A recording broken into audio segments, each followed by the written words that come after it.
verses about freeing slaves. Let me show you. In the same time, you will see that Muhammad, he told them in the Quran, if you want Allah to forgive you, you go and you buy a slave and you free him.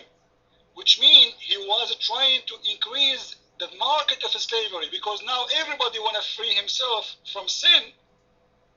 He buy a slave and he free him, right?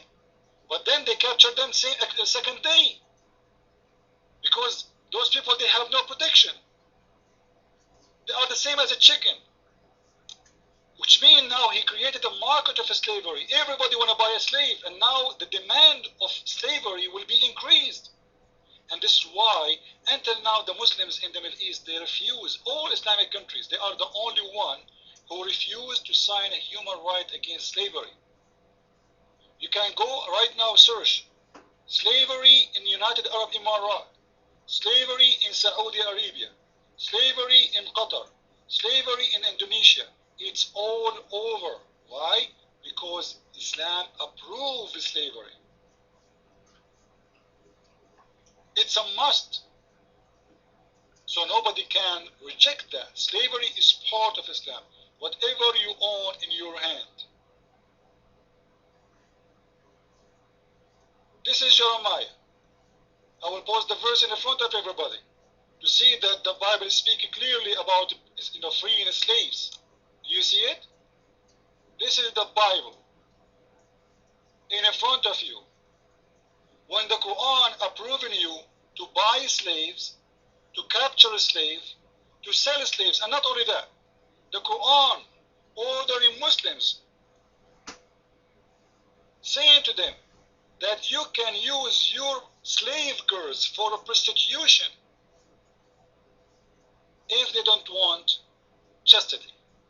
I can show you that from the Quran right now. It is in chapter of An-Nur. Do you have a response? Your mind? Again, you are a liar, because the Bible didn't give any rights to slaves or didn't free them. Okay? And you... The verse in front of you. Shut up. Do you see it? I'm posting my verse. You see it? Now, that the Quran says you can, number one, own a slave. Number two, rape a slave. Number three, kill a slave. Number four, beat a slave. Number five, having sex with a slave male. Imagine, slave man, even his owner, he can rape him, even if he's a man.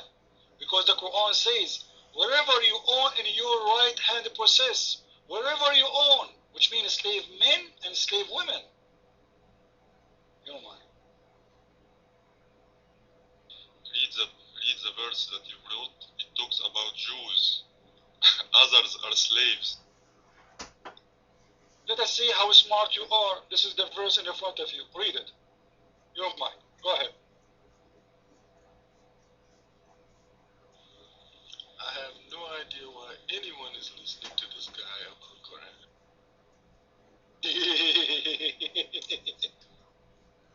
You have no idea, because people, they want to leave Islam, left and right.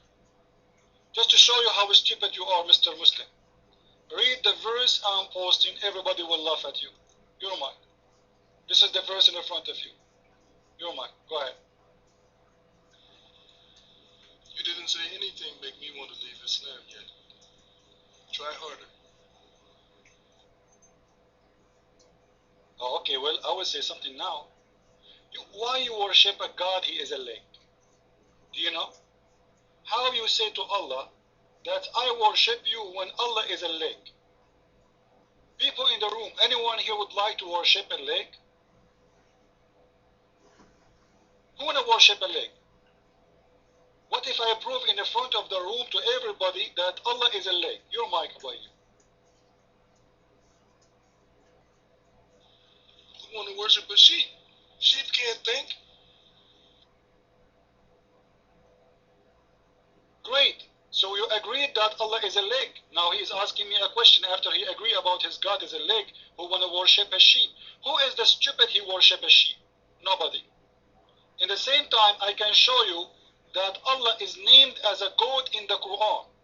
You are the one who mentioned the sheep, not me. Right? Here we go. We go to the Quran and we see that the sheep in the Quran is called the same name of Allah. ذبحا عظيما. It's not me who's saying that, and I challenge you to read what I'm going to post. A sheep being called Azim. Azim is one of the names of Allah. Why the sheep in the Quran was called Azim? Your mind.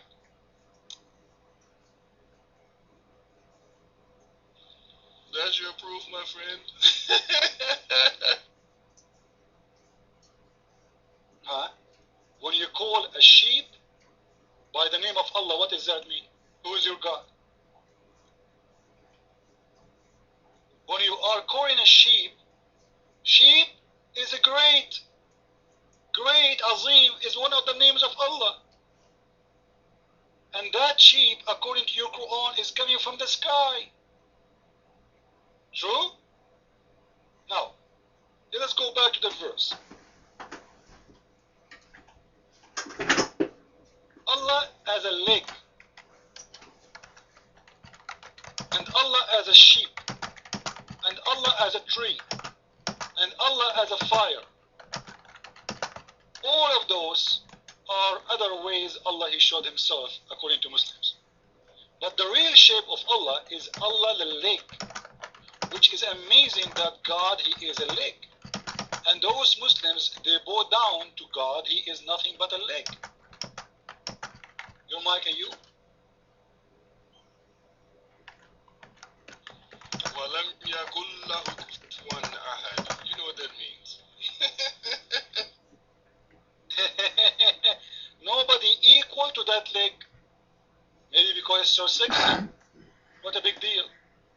Nobody equal to the leg. So what? Why you worship a leg? You mind. Yes, the leg is Al-Azim. You see, guys, the Muslims, they laugh at their God. Allah the leg, they worship Him, they bow down to a leg. If we ask a Muslim, Allah the leg is attached to his butt, they will say, no, Allah don't have a butt, so He's just a leg. All your God is just a leg. You mind?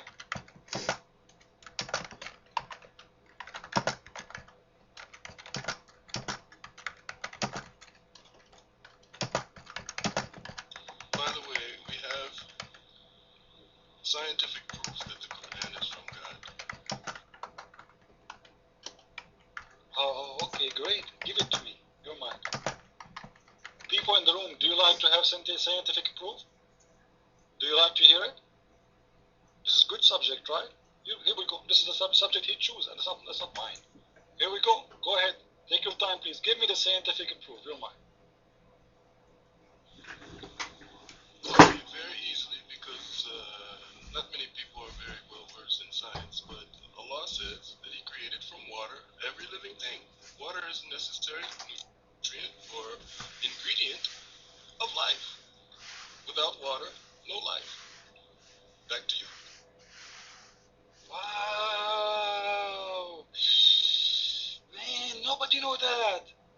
Nobody know that. If there is no water, the plant will die, and the animals will die, and the human will die. Nobody know that. It's Allah who discovered it. It's a secret. Nobody knows. Amazing, beautiful, beautiful brother. But let me make you disappointed. Because there's a lot of things is alive and they don't need water. As an example, viruses, bacteria, they do not need water and they have no water, water free. So your God again is a stupid God, your mind.